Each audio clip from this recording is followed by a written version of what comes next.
Alright guys, TechCrabbit here today, and the first split of the CWL Pro League is over. Every team in their division has played every other team in their division, and we're going to be going through the final day of matches today. It's 2 weeks basically until Fort Worth begins on Friday the 15th of March, so there's plenty of content to be made around potential roster changes and the like going forward. So leave all your suggestions, if any, in the comment section below. Going to be doing things like power rankings, top 5 players, those sort of things. Difficult videos to do, but there's plenty of days remaining. So anyway, like if you enjoy, subscribe if you're new as always. In this very first series of the day, Denial versus Excelerate was pretty much as a lot of people expected. Excelerate continue to look awful in the respawn modes. Denial obviously coming off that hot win against Splyce yesterday. They were definitely the favourites in this one. Once again, the credit for all these scoreboards and the like goes to EasyMac. I'll leave all the relevant links in the description box below of this video. So map number 1, Denial took it. It wasn't unbelievably convincing. Excelerate made a little bit of a comeback at times, but Risk went off this map 1. Map 2, 6-3 in favour of Denial. Now, Excelerate hadn't lost to Search and Destroy in like their last 3 series, but they'd lost all the respawns.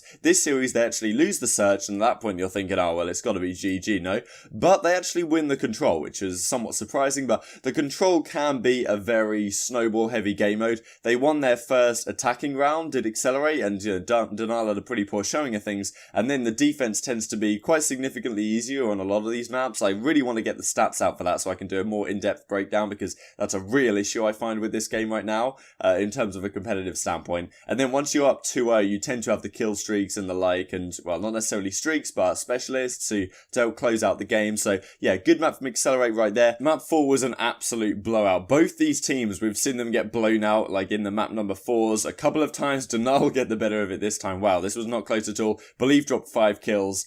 Risk was going off, same with the rest of the guys on Denial, and yeah, impressive stuff from them, beating, definitely the worst team in the league right now, and Excelerate in their current form, at least since they've got rid of Fastballer. So this is a very strange round from the Search and Destroy, where Denial were trying to hold on to the bomb over at the, kind of the outskirts side of the map, and for some reason the 4 guys on Excelerate decided to like wolfpack all around the map, left them no time, and Risk was in a perfect position to shut all of these guys down. Good patience from him not to kill the first guy, but to instead aim over to the second, and really impressive stuff from Denial, and yeah, great job in winning this series. So this is the final scoreboard. Risk, Zeet and Whalers get Easy Max MVP. Risk 67 in 45. Great series overall from Denial. They win their second series after going 0-5. They beat Splyce and Excelerate, which is, impressive stuff from the French. Then we have Heretics versus Envious, and this was a very interesting series. I predicted Heretics to win off the back of the fact that Heretics and Envy play very similar maps, and I thought that Heretics would, crush Envy on the frequencies. So I thought that, okay, the frequency, the Search and Destroy and the hardpoint will come into play, maybe even the Control, and Heretics might have the advantage there. And I thought that was going to be pretty good after map number 1, because Heretics pretty much crushed Envy here. Silly didn't really get anything going, and Hook was 22 and 20.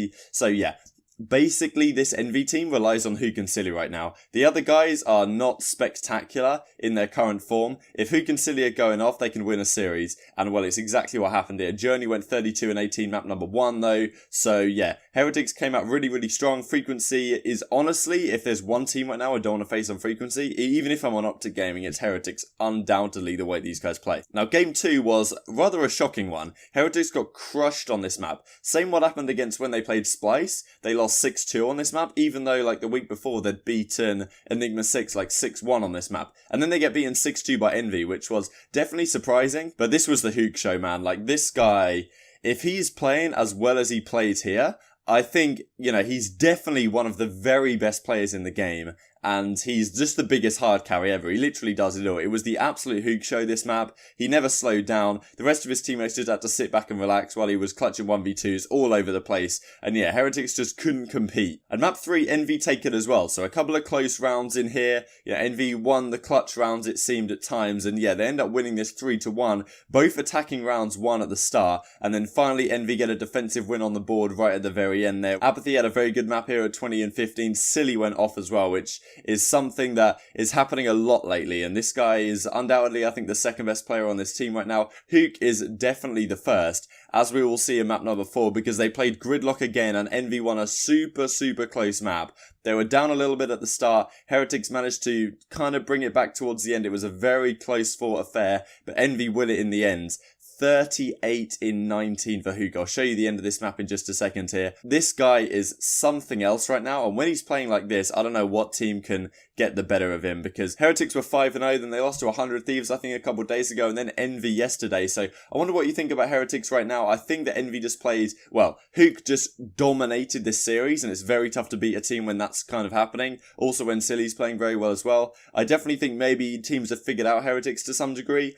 Methods had a bad map here, and that's kind of what you expect from him overall. Like, you don't expect him to be the best player on the team by any means, but, you know, a few days ago when they were winning, he was playing super well. So I guess that is something that's happening, maybe a little bit of a regression to the mean. Methods is going back to kind of where he usually sits in terms of stat line, and then it's making it more difficult on the rest of the guys to carry them through, even with, you know, Journey, Lucky, and Metals playing incredibly good Call of Duty. So this is the end of that map number 4 where Envy end up taking it. Sukri calls in a streak, and yeah, Methods gets a kill. Pretty much Metals is a super important component right here, but he gets taken down by Sukri's streak, which is a disaster. He was the only person on that side of the hardpoint. If he could have stayed there, he could have prolonged that push for quite a significant amount of time, but guess what's happening, man? Hook's popping kills. We hop on with him here. He picks up another one in just a second, and yeah, 37 and 18 if you can see that in the top left. After he's going to get taken down, Hook of course wins a gunfight against Metals, and yeah, eventually is traded, but Assault does well with the ICR from the back,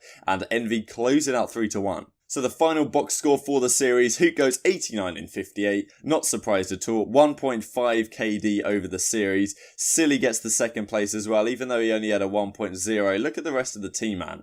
X has a 0.9, Apathy, Assault both 0.9s, but Hook is just, he's the do-it-all man, and he's also getting some hill time as well, and he's getting the most S&D objectives done. It's just pretty remarkable stuff right here. Good series from Journey as well. He had a really nasty like 4-piece in the S&D, and that was the only round they managed to win. So yeah, definitely not the best showing from Heretics towards the end of the weeks, but you know, were people really expecting them to go 7-0? I still think it's a solid showing, and it's very interesting to see what we can expect out of Envious here, because yes, they played a fantastic series right here, but can we expect that going forwards? Maybe this will deter them from making a roster change that may have been likely and may still be needed, because Assault and Apathy have not been the players you expect them to be. I feel like Aches has been not great, but he's been, as I say, kind of what you expect. But those other guys, you expect more from them, and it really is, it does have to be the Hook and Silly show if these guys are going to win series. So Series 3, 100 Thieves versus Enigma 6. This was a swift one. 100 Thieves pretty much crushed it. Map number 1, played very solid hardpoint indeed.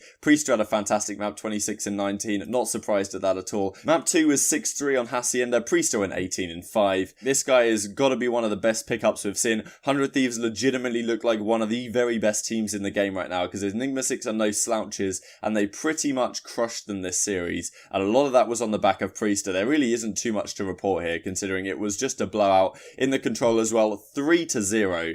Enigma 6 barely could put up a fight unless, you know, apart from that very last round, and 100 Thieves just played super fundamentally good control. Kenny went double positive this map. I still see a lot of people thinking he's bad, but he's been a lot better as of late, I think, the last few matches they've played, and you know, come on, Kenny was super good in World War II. He's not going to be terrible for the entirety of this year. And 100 Thieves, I never thought they were going to be terrible for the entirety of the year. They're looking very strong now. I'll be interested to see where you guys put them on your power rankings when we deal with that video in a few days. So this is a funny round from the Search and Destroy here between 100 Thieves and Enigma 6. Priester has this Grav Slam ready to go, and they're in a 3 versus 4 right now. Ideal. Priester decides to invest the Grav Slam and takes down 2 of his teammates, enabling Kenny for some reason. They, you know, pushed up a little bit too far. Octane takes down Frosty, and General had a golden opportunity to take down Priester right there, but Priester ends up winning the gunfight regardless, so they get away with it, but it was a funny one.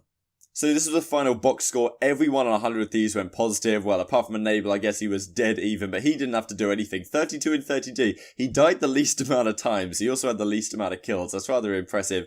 Kenny had a great series. Slasher and Priester went absolutely off, and there was nothing that any of the guys on Enigma 6 could get going. Their star players, as it were, in Kismet and Frosty, you know, weren't up to par this series. General didn't have the best one, and Cade, who really was there, the superstar of that win over Envy they had, was, you know, not present today. So 100 Thieves looking really strong. This was comfortable. And now on to the series of the day. This was an incredible one. First map wasn't particularly close, I thought, on frequency. Splyce lost to Heretics on this map as well, and EUnited managed to take it off them. Yeah, interesting one. Clayster had a really good map. Abizi especially. Abizi reminds me a lot of Priester right now. Both of these players are crushing it for their teams, and if they didn't have them, I think they would be significantly worse. I think there's other players, of course, on this team who are contributing to their success. I think that we saw in game number 4 of this series that JCap has a really big impact on that. But aBeZy is definitely their best player right now. They go up 93-1 in this map. Splyce bring it back to some degree, but EUnited close it out relatively comfortably at the end of the day. And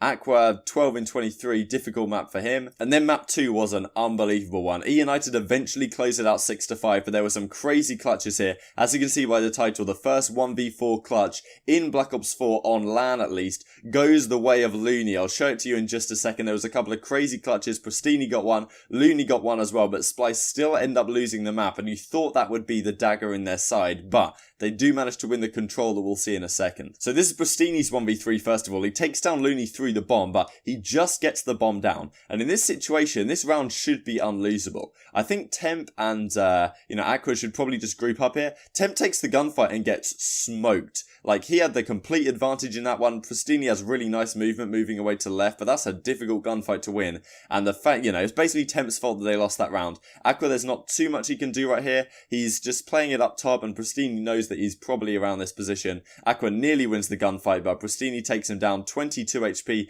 and he wins, and he makes the jump. You see how when he's in midair there, he crouches and then stands up again? That's something that, helps give you some more distance, it feels. And this is the 1 versus 4 from Looney. So Temp and Co, they get taken down. Nothing they can do too much when they're sliding back into this bomb site. Everyone dies, and Looney from this upper platform gets a quick 2-piece onto JCap and aBeZy. 20 HP, sliding around, playing this platform, and RC's definitely an overpeak. I thought maybe that was lack of communication there between him and Clayster. If Clayster had been pushing up on Looney from the back, then that peak would have made sense. And Looney goes down to 2 HP right here, but he calls the buff of Clay, and 1v4, we don't see these too often, especially in Black Ops 4 with the time to kill, and Looney's getting hyped. So before we move on, we have a stat here from JP. Splyce drew 10 of the 11 first bloods, and EUnited was still able to win the map 6-5. That's pretty nuts, as Bevel says. And then map number 3, we have EUnited losing out to Splyce here in the control. This was they shouldn't have lost this. They're up 2-0 comfortably. EUnited had a 3 versus 3 on the defense against Splyce. For some reason, they got a bit too aggressive. I think their ruined player in Pristini had his gravity slam ready to go. I thought if he invested it in the right position, he would have got like 2 kills. They would have closed out the game. But Splyce incredibly make the reverse sweep within the control. And it goes down to a map number 4. And this was a classic Seaside. This actually debated me a little bit, this Seaside map, because Splyce made a crazy break to the final hill, and I thought they were going to take it, and I thought it was going to be the typical Seaside where Splyce managed to make the comeback, and then they close out the game with Specialists on the Fountain Hill, but EUnited beat me. Arcetes gets streaks, big map from him. He hasn't been as good as of late in terms of the statistic line, but that streak he got was really important. I'll show you the clip in just a second, and yeah, EUnited take it 250-248 to close out the series. Pretty mind-blowing. So this is the end of that map number 4. It's a crazy one. Temp pulls out the war machine, bangs a couple of guys to their death, and I thought this is basically over at this point. Everyone goes down right here.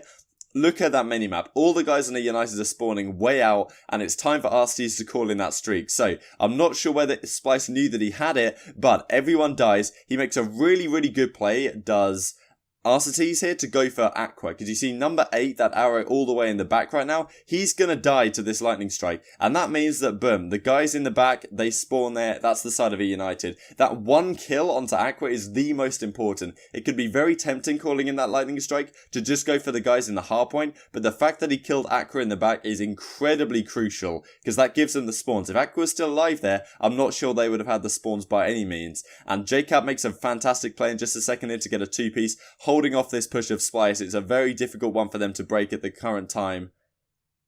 Yeah, so here's JCap's 2-piece. I believe Aqua pops his Tempest in just a second here. And yeah, Aqua maybe gets a couple... Yeah, he gets a couple people down. And that 200 HP popped by JCap gets Pristini back up off the floor and basically wins them the game. Like, that's... I didn't actually know that was a thing, but supposedly if you're down on the floor with the Tempest and you get 200 HP, you just pop back up again. And EUnited close the game out as a result. A couple of fantastic clutches on their behalf. So this is the final scoreline of the series. aBeZy had a fantastic one. Clay played really well as well, which was, he's had a couple of rough series, so he did very well here to come out swinging. JCap, 67 in 70, but I thought he had some really influential games. Temp went off, but it just wasn't enough. And yeah, EUnited win the battle of what most people I think would have said said going into this Division B were going to be the top 2 teams. And yeah, EUnited get the better of them this time. Splyce have been looking shaky to say the least the last few days. So these are the final standings of Division B. Look at 100 Thieves, man. 5-2, 17-8 map count. They've had a lot of cheeky 3-0-3-1s lately that have been doing really good for them in that department. Heretics dropped a third due to the map count situation, and yeah, the map count really favours 100 Thieves in this situation. Splyce have a difficult week by any means. They lost all their series this week, and I don't think a lot of people were expecting that. Excelerate dropping to 1-6. They've had a tough time of things. Denial bouncing back very nicely. And these, I will touch on them briefly, are your pools for Fort Worth. I want to go over these in more detail in the future, but I thought I'd just show you to them now while they've been announced. Pool D is the Gauntlet, EUnited, Optic, Envy, Reciprocity. Maybe some roster changes going down within that pool as well, especially on the Reciprocity side, but I'll talk about those in the coming days. So like if you enjoyed, subscribe if you're new as always, thank you guys so much for watching, and I'll see you next time.